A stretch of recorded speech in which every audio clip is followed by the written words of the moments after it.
পৃথিবীর এমন কিছু কারাগার যেখানে বন্দীদেরকে এমন এমন শাস্তি দেওয়া হয় যেটা কোনো পশুকেও দেওয়া হয় না, যা শুনলে আপনার গায়ের লোম দাঁড়িয়ে যাবে literally. Number 5, Bang Kwang prison, Thailand. এখানে রাতেও বন্দীদেরকে মোটা মোটা শিকল পরিয়ে রাখা হয়। এখানে টর্চার এতটাই ভয়ঙ্কর যে এক দর্শনকারীকে টর্চার করতে করতে গুলি করে মেরে ফেলা হয়েছিল। এখানে খাবার খুবই জঘন্য।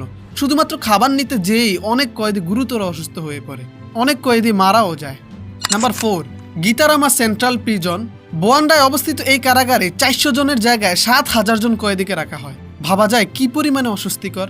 অনেক কয়েদি বাথরুমেও ঘুমিয়ে থাকে। শুধু তাই না, এখানে খাবার নেই বললেই চলে। খাবারের অভাবে মৃতদেহ খাওয়ার ঘটনাও রয়েছে। এখানে অনেক কয়েদির পায়ে গ্যাংগ্রিন নামে এক রোগ হয়ে আঙ্গুল খসে পড়ে গেছে।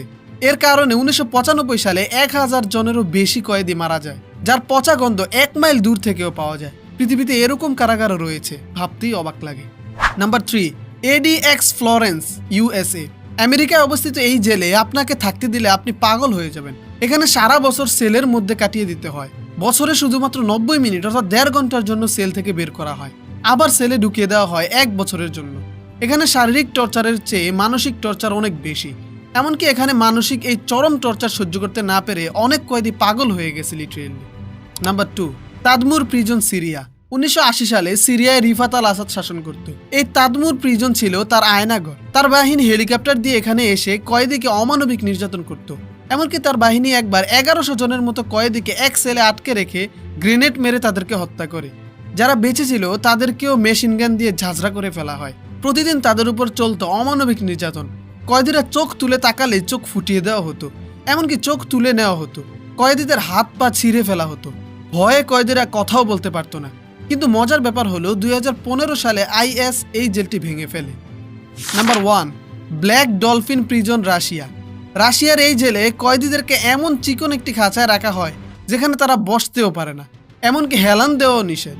যার কারণে কয়েদিদের পা ফুলে হাতির পায়ের মতো হয়ে যায়, যেখান থেকে ইনফেকশন করে রক্ত পুঁজ পড়তে থাকে। এমনকি অনেকের পায়ে পচন ধরে যায়, যার কারণে পা কেটে ফেলতে হতে পারে। প্রতিদিন 90 মিনিট ডলফিন এক্সারসাইজ করানো হয়, যেখানে হাত পা উপরের দিকে উঠিয়ে শুধু বুক দিয়ে হাঁটতে হয়। এই কঠিন এক্সারসাইজ করতে গিয়ে কেউ পড়ে গেলে তার জন্য রয়েছে অমানবিক শাস্তি। এখানে কোনো সাধারণ কয়েদিদেরকে রাখা হয় না। এখানে এমন একজন কয়েদি রয়েছে যে 37 জন মেয়ে শিশুকে ধর্ষণ করে হত্যা করেছে। ভাবা যায়, এখানে এমন একজন কয়েদি রয়েছে যে খুন করে লাশ ভেজে খেয়ে ফেলেছে। এ আবার কেমন খুনি? তাই তাদের জন্য এরকম জঘন্য কারাগারই একদম পারফেক্ট। এর মধ্যে কোন জেল আপনার কাছে খুব অমানবিক লেগেছে কমেন্টে জানাতে পারেন। আপনি কি কখনো যাইতে চাইবেন এরকম জেলে? কমেন্ট করে জানাতে পারেন। ভিডিওটি ভালো লাগলে লাইক করে চ্যানেলটি সাবস্ক্রাইব করে বেল আইকনটি বাজিয়ে দিবেন। দেখা হচ্ছে পরবর্তী কোনো ভিডিওতে। ভালো থাকবেন, ধন্যবাদ।